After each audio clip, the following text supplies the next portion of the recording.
Our dystopian fear.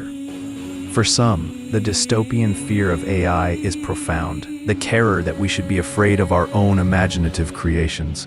It is the idea of a man-made machine assuming an animated life. Yet, it is not the machine itself that came to life, but an electromagnetic program that enabled its animation. Many cannot distinguish the real from the artificial, creating a fear that the machine has risen from the dead. The initial fear of AI was that it would render human labor obsolete, collapsing the working class and the society it supports.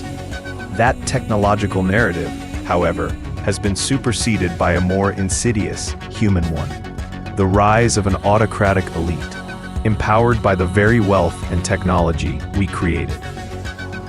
This is still the same machine, but now it assumes control over humanity by manipulating our means of survival, the economy. The federal elite class is now symbolized by the image of the machine. This new elite wields technology not merely for automation but for manipulation. We have seen its power to sway elections through social media algorithms and command partisan followers with digital propaganda. Covert psychological operations unfold in our midst, with devastating real-world consequences from influenced suicides and assassinations to autocrats slaughtering their own people for political gain. The machine has become an evil creation.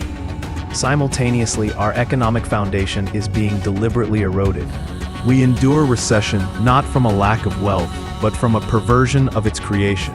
The system has been engineered to favor shareholders over workers, artificially inflating the value of assets like stocks and housing to create a demand that labor can no longer meet.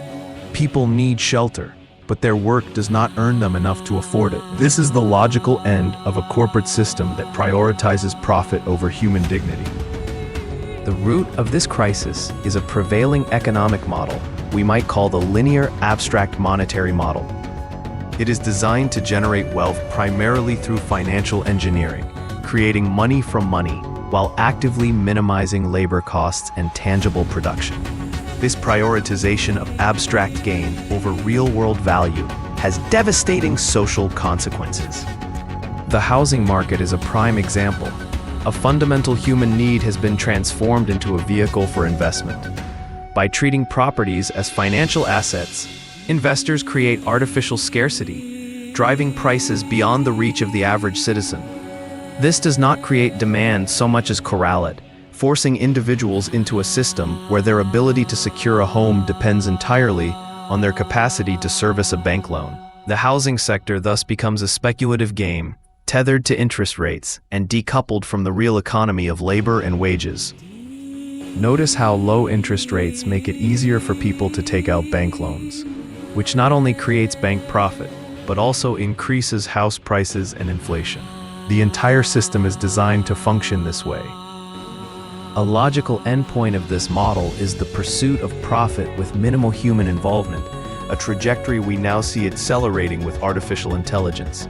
When labor is systematically devalued, the social structure built on employment, dignity, and shared contribution begins to crumble. The persistent economic stagnation and social fragmentation we face are not accidental. They are the direct results of this systemic failure. Human desire is vulnerable to this technological and economic siege, and autocratic rulers are, in a sense, possessed by power. The image of the machine is anti-human, somewhat evil, but the reality is humanity itself. This renders our dystopian fear not of the machine, but of humans possessed by its logic. Our defense, however, lies in the one domain AI cannot access: the realm of spirit and conscious reason. We must mount a counter-revolution of being a conscious shift from the purely material to the logical and metaphysical. We must reaffirm that which makes us human, our capacity for reason, our connection to something greater than ourselves, and our indomitable spirit. AI can process data, but it knows nothing of meaning, faith, or transcendence. It is in this sacred space that we are, and will remain, safe.